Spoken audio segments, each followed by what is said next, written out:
Bon, donc je m'appelle Georges Vigarello. Je suis rentré à l'ENSEP, vieille formule, en 60. J'en suis sorti en 63. Et j'ai été ensuite enseignant d'éducation physique au lycée Michelet, après un service militaire. À l'époque, le service militaire était obligatoire. Et puis j'ai enseigné au lycée Michelet avec un intérêt absolument indiscutable. Mais à l'ENSEP, déjà, j'avais travaillé en sciences humaines où j'avais déjà amorcé des études de psycho, de sociaux et de philo. Et j'ai passé les 3 licences pendant les années 65-6. Et l'idée est venue ensuite d'essayer de passer la grecque de philo, parce qu'à cette époque-là, pour rentrer dans les universités, il valait mieux avoir l'agrégation. Donc j'ai présenté la grecque, je l'ai passée en 69, et je suis retourné enseigner à l'ENSEP pendant 10 ans quand même, hein, où là, une expérience très intéressante a été faite, puisque les écoles normales, les vieilles formules ont disparu en 71, et la formule nouvelle a été de faire ce qu'on a appelé la nouvelle École normale supérieure d'éducation physique, la nouvelle ENSEP, où le centre consistait à recruter un certain nombre de profs d'éducation physique qui continuaient sur 2 ans et qui passaient, au fond, le diplôme de la nouvelle école en faisant un mémoire. Et l'intérêt, ça a été que dans ces années 70, de 70 à 80, il y a eu comme ça une quantité importante de mémoires, de recherche. C'est-à-dire que finalement, ça a été, me semble-t-il, le premier mouvement de recherche officiel à l'intérieur du champ de l'éducation physique. Ensuite, ce dispositif a évidemment disparu.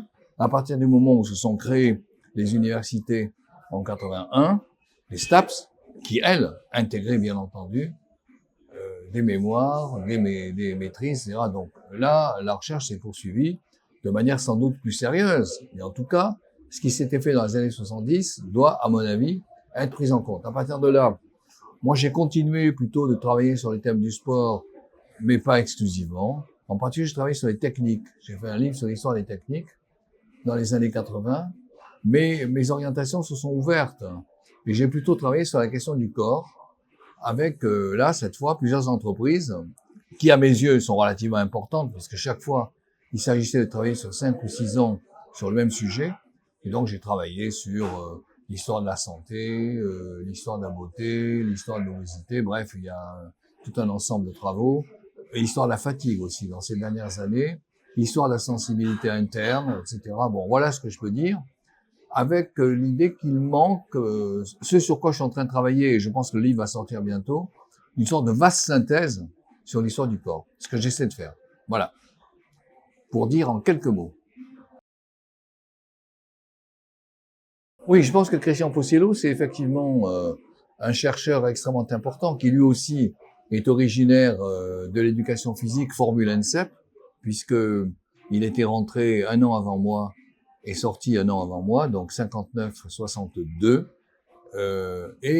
Après un enseignement dans le supérieur où il était dans ce qui s'appelle le SUAPS à Paris, il est revenu avec nous à la nouvelle ENSEP. Et là, il s'est spécialisé à la fois sur des questions historiques et sur des questions sociologiques. Et je trouve qu'il a fait un travail historique intéressant parce que il s'est centré sur la question de l'histoire des sciences. Et en particulier, il a confronté de manière extrêmement subtile le rapport entre Demny et Marais. Je crois qu'il a été très neuf là-dessus, en montrant comment un praticien comme Demny, en travaillant avec les théoriciens, pouvait aider le théoricien en lui apportant des informations sur la pratique. Donc c'est un énorme travail. Mais je trouve que le travail de Christian Posiello a 2 autres options. Donc la première, c'est l'histoire des sciences. 2 autres options, la plus importante, à mes yeux, c'est vraiment une investigation sociologique de première grandeur sur les pratiques physiques. C'est le premier à faire ce qu'on appelle l'espace social des sports, où il montre comment certains sports se qualifient à la fois par leur, évidemment, leur qualité, leur forme motrice, mais se qualifient aussi par leur appartenance sociale. Et donc, il distribue de manière très subtile, très intelligente, très approfondie les diverses pratiques, en montrant comment des franges bourgeoises pratiquent plutôt tel ou tel type de sport par rapport à des franges populaires, etc. Et il ouvre évidemment le spectre social en ne se contentant pas se contentant pas de dire il y a l'élite et puis il y a les classes populaires, mais il travaille sur les employés, sur les couches intermédiaires, sur les couches qui évoluent, qui montent ou qui descendent dans la hiérarchie sociale. Donc c'est extrêmement important. Je pense que c'est un travail qui va rester, qui est inaugural. Et puis, troisième point, donc un, histoire des sciences, deux, sociologie. Troisième point, c'est un travail que je qualifierais plutôt d'anthropologique, très original, auquel personnellement j'adhère fondamentalement, qui porte sur ce qu'il appelle les cultures sportives. Et il montre à ce moment-là que ce qu'on peut entendre par culture sportive, c'est beaucoup plus original qu'on ne le croit. Ce sont des modes de motricité, ce sont des modes de recourir à certaines qualités physiques par rapport à d'autres, qui sont à la fois des qualités physiques, mais qui renvoient aussi à des qualités de sensibilité, de représentation, bref, à des qualités renvoyant à l'insertion dans un collectif. Et ça, c'est très important, parce que la culture sportive n'avait jamais été envisagée sous cette forme. La culture sportive, c'était cultiver le corps, si vous voulez. Là, l'intérêt vraiment très fort de ce qu'il a fait, c'est de montrer que cultiver le corps, c'est s'orienter vers des types de représentations qui peuvent changer selon la sensibilité que l'on a, la force, l'adresse, le contrôle, ou la sensibilité, etc., la sensation. Bref, extrêmement important. Et personnellement, j'adhère à cela. Et je trouve que, pour prendre un exemple très simple, en sortant d'ailleurs en partie du travail de Christian, je trouve que ce qui est très intéressant aujourd'hui, c'est de se poser la question portant sur comment des représentations du corps et des types de mise en jeu du corps ont évolué.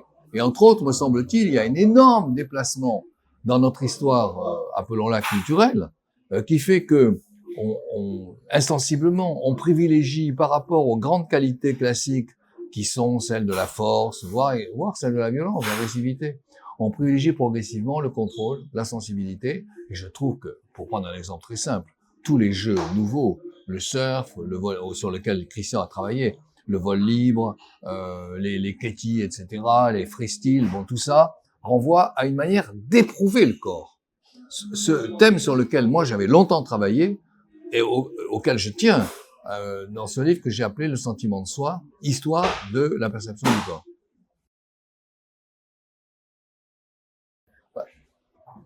Les médias traditionnels, un EPS, hein, si on remonte dans un temps relativement éloigné, par exemple, même avant la Seconde Guerre mondiale, les médias traditionnels renvoyaient à ce qu'on appelait des méthodes, ou en gros, comment vous dire, des représentations d'éducation physique. Donc vous aviez la revue de Weber, vous aviez la revue des gens qui s'intéressent plutôt à la gymnastique analytique et corrective, et puis vous aviez une revue de type sportif telle la revue INS, qui sont pas du tout négligeables, mais qui renvoient effectivement à des champs, au fond, à la fois professionnels et en même temps de sensibilité, de pratique, qui sont des champs relativement différents, voire dans certains cas, des champs hostiles. Par exemple, la gymnastique analytique s'entend mal avec la méthode naturelle de Weber.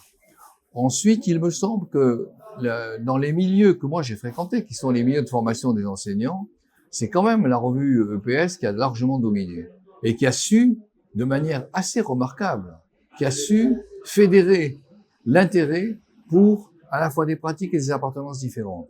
C'est une revue qui vous apprend autant. Moi, j'ai beaucoup utilisé quand je travaillais sur la technique, par exemple. C'est une revue qui vous apprend autant des données concernant les techniques physiques proprement dites que éventuellement les méthodes pédagogiques, par exemple, ou que il y avait un secteur important, ou que les recherches. D'autant que les recherches sont devenues vraiment sensibles à partir des années 70. Donc c'est cette revue, à mon avis, qui a fédéré et qui est devenue la plus importante. Reste que, ne l'oublions jamais, il y a eu une effloraison considérable de publications et de recherches éditées à partir des années 70. La collection de Bernard, par exemple, les collections de la revue EPS, on oublie cela. Parce que je ne veux pas non plus jouer aux représentants des époques anciennes, mais si vous revenez aux années 50 et 60, vous savez, à l'histoire, il y avait très peu de recherches, il n'y avait rien. La sociologie n'existait pas, la psychologie du sport n'existait pas. Or, à partir du moment où vous faites des recherches qui commencent à se spécialiser, ces disciplines existent avec leur spécificité sur le sport. C'est pas seulement un traité de psychologie, c'est un traité de psychologie sur le mouvement. Et donc là, c'est une rupture considérable. Elle apparaît dans les années 70, elle se confirme dans les années 80, à un point tel qu'aujourd'hui, un spécialiste de sociologie, il ne peut plus lire les textes de psycho. Il y en a trop. Et ça, je trouve que c'est très positif. Alors que c'était absolument pas le cas dans les années 50, où il y avait 3 revues et on faisait le tour en quelques encablures, en quelques lectures. Vous voyez. Donc c'est considérable et c'est complètement oublié. Et je pense que c'est un plus. C'est un plus pour une double raison. D'une part, parce que ça, évidemment, ça ouvre à la diversité. Et d'autre part, parce que ça tue des textes qui ont eu un prestige important et qui étaient des textes plus idéologiques et culturels que des textes savants. Je veux pas critiquer, évidemment, c'est trop facile. On l'a fait. Je veux pas critiquer la méthode naturelle, mais la méthode naturelle, ça ne relève pas d'une démarche scientifique. Or, de plus en plus, ce sont les textes scientifiques qui l'emportent. Et qui l'emportent de façon très intéressante parce qu'à ce moment-là, vous avez une disparition de ce que j'appellerais les gourous. Et vous avez évidemment une exigence plus grande pour le savoir, la diversité, etc. Donc ça, c'est un point très important. C'est au fond l'importance grandissante des publications et des spécialités dont on ne peut absolument pas reprocher l'existence et la naissance. Alors venons-en maintenant à des outils qui ont paru, qui n'existaient pas, et qui sont les outils que vous utilisez, à savoir la vidéo, la possibilité de représenter des positions, des discours, etc. Je pense que c'est extrêmement important, et c'est complètement neuf. Si vous regardez les auteurs, vous voyez que c'est seulement à partir d'une époque relativement récente que vous pouvez suivre des vidéos de ces auteurs. Or, en suivant les vidéos de ces auteurs, vous suivez par exemple un cours relativement développé qui, évidemment, ne permet pas de concurrencer le livre, mais permet quand même de comprendre beaucoup de choses et d'entrer dans des détails. Donc je trouve que la voie, en quelque sorte, de l'audiovisuel, au sens où c'est un lieu de transmission et de communication, cette voie est absolument fondamentale et novatrice. Alors, dans une société qui s'individualise, quelle place donner au corps? Il est évident que la place donnée au corps est grandissante, parce que les individus se posent de plus en plus de questions sur ce qu'ils sont. Et ils se posent de plus en plus de questions sur comment ils sont devenus ce qu'ils sont, et comment ils peuvent s'entretenir, comment ils peuvent s'améliorer, comment ils peuvent optimiser. Donc, me semble-t-il, la société individualiste, d'une certaine façon, accentue l'attention au corps. Ce qui ne veut pas du tout dire que la société collectiviste ne le faisait pas. Mais elle le faisait pour d'autres raisons, pour solidifier le collectif. Je pense par exemple évidemment au système nazi ou au système soviétique, pour solidifier le collectif et pour donner au collectif un certain type de visibilité, en niant les caractéristiques individuelles. Or, au contraire, la société individualiste accentue les caractéristiques individuelles. Reste que 2 remarques fondamentales. La première, c'est le risque qui consiste à donner trop de place à l'affirmation individuelle.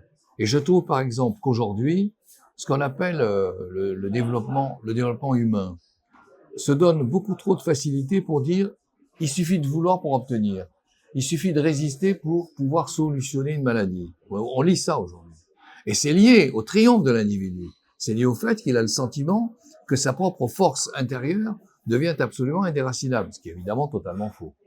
Bon, la deuxième remarque que je voudrais faire, c'est que on ne peut pas, à mon avis, à partir du moment où l'individualisation est extrêmement forte et dans une certaine mesure menaçante, on ne peut pas oublier le collectif. Alors, à la fois, on ne peut pas oublier le collectif, à mon avis, en essayant de faciliter son organisation, le club, l'équipe, autant de choses positives, mais on ne peut pas l'oublier parce que de toute façon, le collectif résiste. Vous savez, il y a un exemple extrêmement parlant dans la façon dont sont interprétées aujourd'hui la question des violences.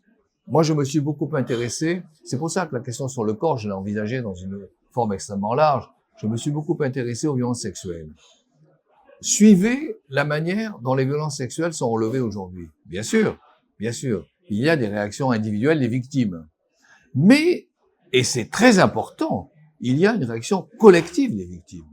Autrement dit, ce qui se passe dans la pédophilie au niveau de l'Église n'aurait pas du tout abouti au même résultat si des associations et des collectifs de victimes n'avaient pas existé en recourant aux médias, etc. Donc, vous voyez, il y a 2 choses. Il y a à la fois le fait qu'il porte à faciliter l'organisation collective, et à ce moment-là, le dispositif pédagogique est extrêmement important, et en même temps, il ne faut jamais oublier que nos sociétés savent quand même en partie se défendre en faisant naître des réactions collectives.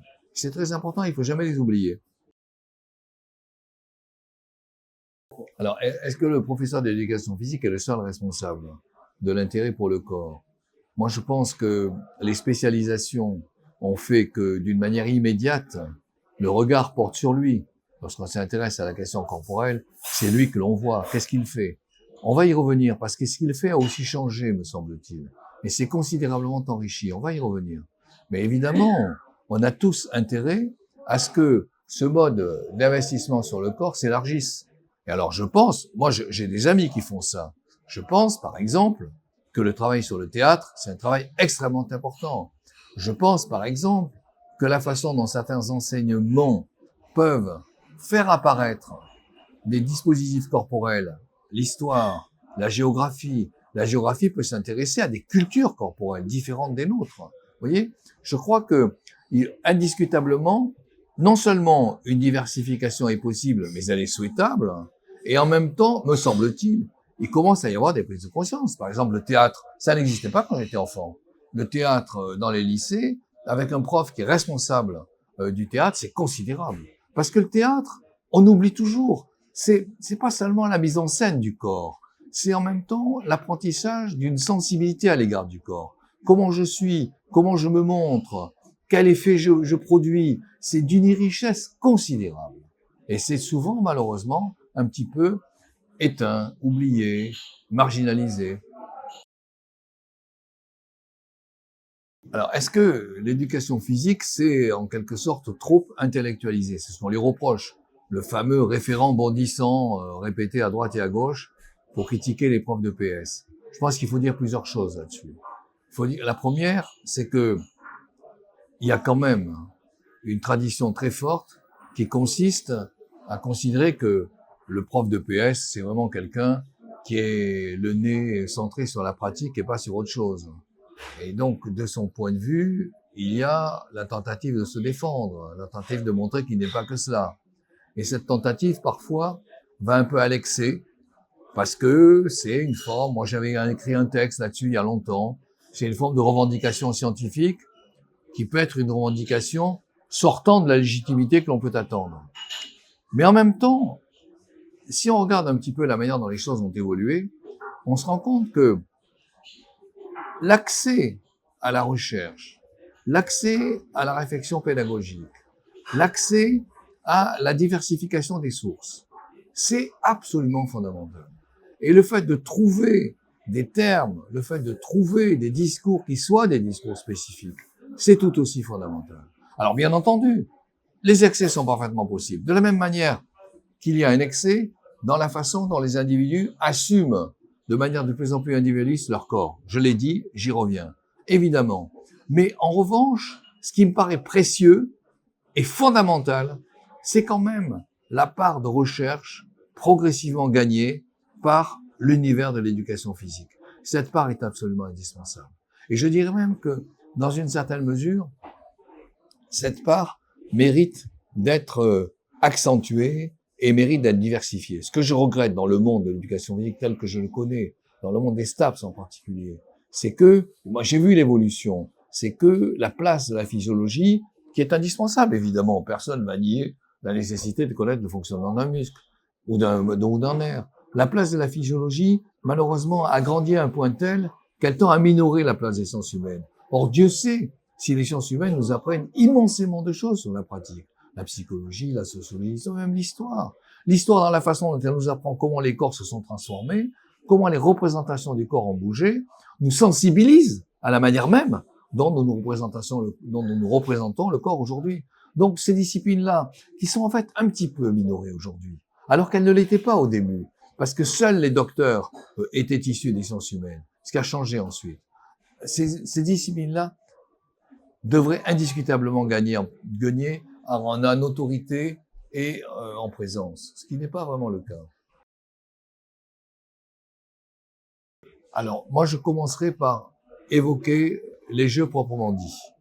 Je trouve que le spectacle des jeux, et je reviens précisément à la question de la culture sportive, je trouve que le spectacle des jeux est extrêmement intéressant parce que il permet en quelque sorte d'avoir une sorte de conservatoire de l'extraordinaire différence des pratiques, de l'extraordinaire différence que cela peut renvoyer à la façon de se représenter le corps et de l'extraordinaire différence que cela peut renvoyer à la manière de mettre en jeu le corps. Donc n'oublions jamais que les jeux, c'est une forme en quelque sorte de sensibilité à l'extraordinaire richesse et différence des corps. Et évidemment, quand je tiens ce raisonnement, je le tiens aussi sur la question du paralympisme. Je le tiens en étant conscient que la question est sans doute là très lourde, très profonde. Moi, je me suis beaucoup intéressé à cette question. Évidemment, dans le monde d'aujourd'hui, le valide a tendance à regarder avec une certaine distance celui qui n'est pas exactement comme lui. Et on le voit malheureusement dans le fait que les quartiers, que les transports sont faits pour les valides. Vous savez, il y a une seule ligne de métro parisienne qui est ouverte aux fauteuils roulants. Une seule ligne, avec des ascenseurs qui permettent d'accéder aux rames. 28% seulement des bus permettent l'accès aux fauteuils roulants. Donc c'est infime. Et je ne compte pas les quartiers où le fait de rouler sur ce type de fauteuil est quasi impossible. Je prends un exemple très simple. J'ai une amie qui vient de perdre sa validité et qui habite dans le 13e, un superbe immeuble d'ailleurs, mais qui ne peut pas utiliser le fauteuil toute seule parce qu'il y a 2 marches pour sortir et accéder au trottoir. Bon, et je passe en plus sur le fait que c'est très difficile de descendre du trottoir.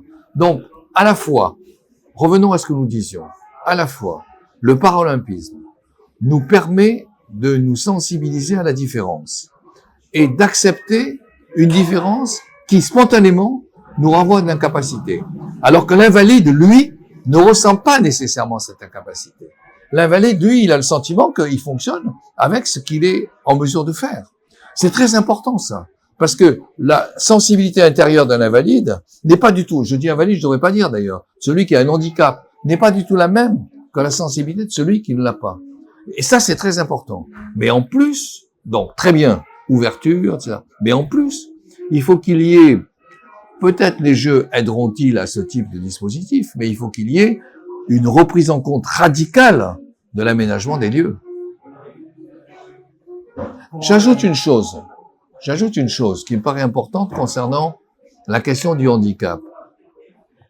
C'est que me semble-t-il, et c'est tenté ce genre de choses, c'est tenté en particulier dans la région aquitaine.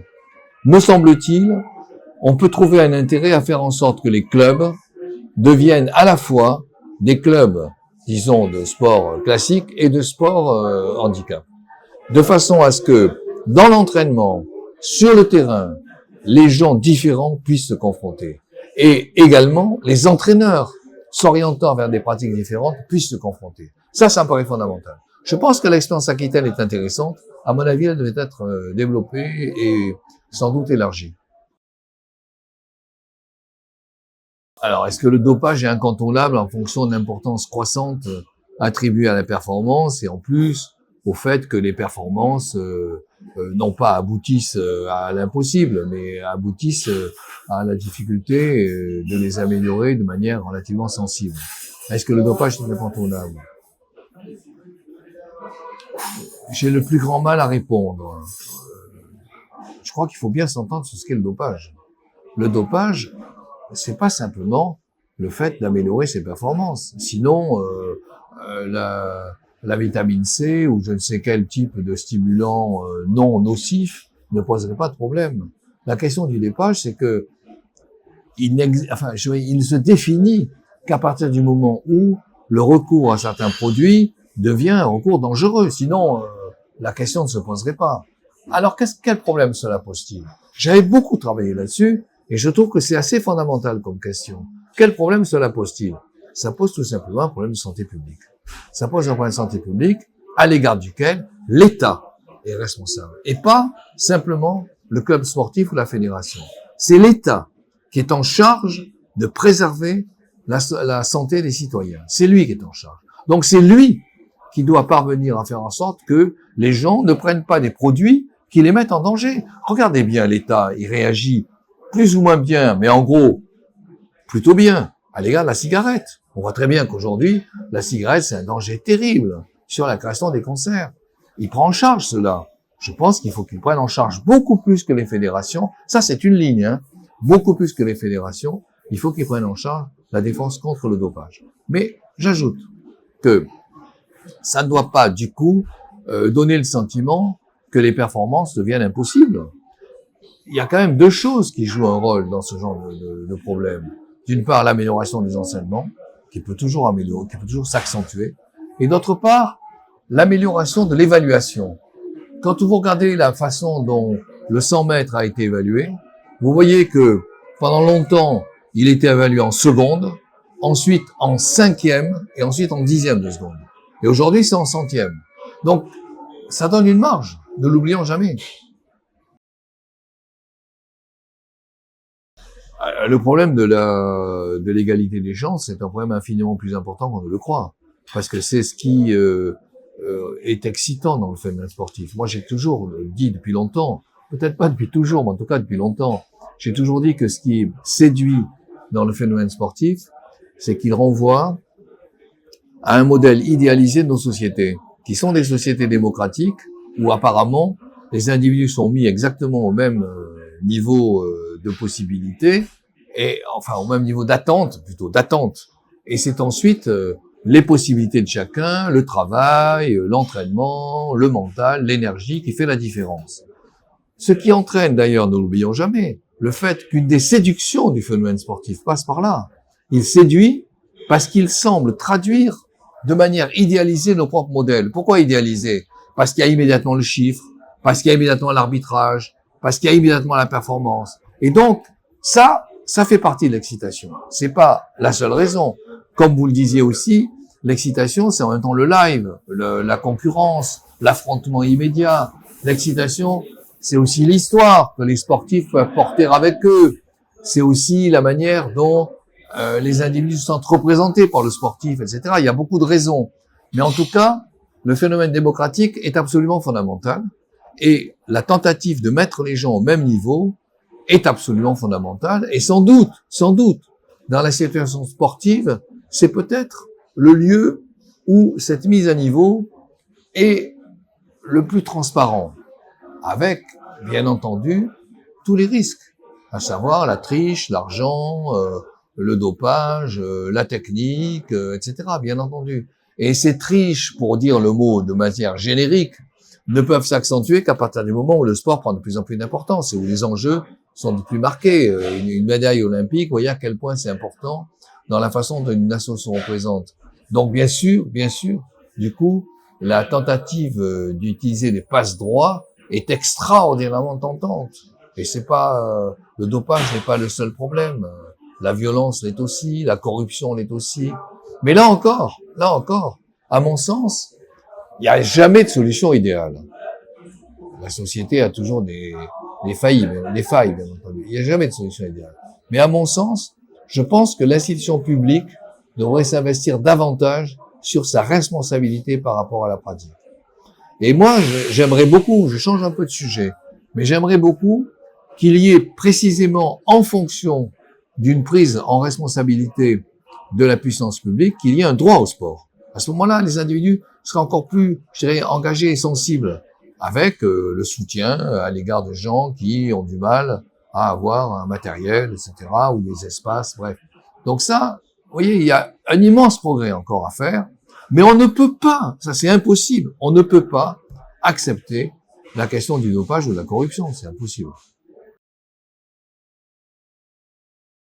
Ben, moi je pense qu'il y a d'abord mais c'est toujours un peu limitatif, mais il y a une référence ou des références qui portent sur la représentation du corps, parce que je trouve que on oublie toujours que le corps c'est un lieu où on se représente à la fois le dispositif corporel, mais aussi la pratique, c'est un lieu de représentation. Donc peut-être l'image du corps de l'ermite, par exemple, oui, enfin bon, je dis ça, mais tout le très très intéressant à mes connaissances, c'est l'hallucination corporelle de Ecan et d'Ajariaguera. C'est des textes qui mettent en jeu la manière dont on se représente le corps, et c'est absolument fondamental.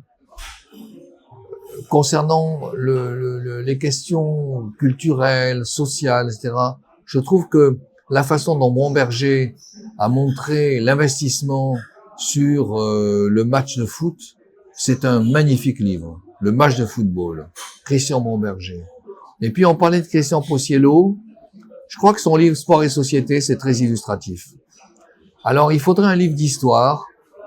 Je n'ose pas citer les miens, mais après tout, pourquoi pas ce que nous avons fait avec Alain Corbin et Jean-Jacques Courtine sur l'histoire du corps.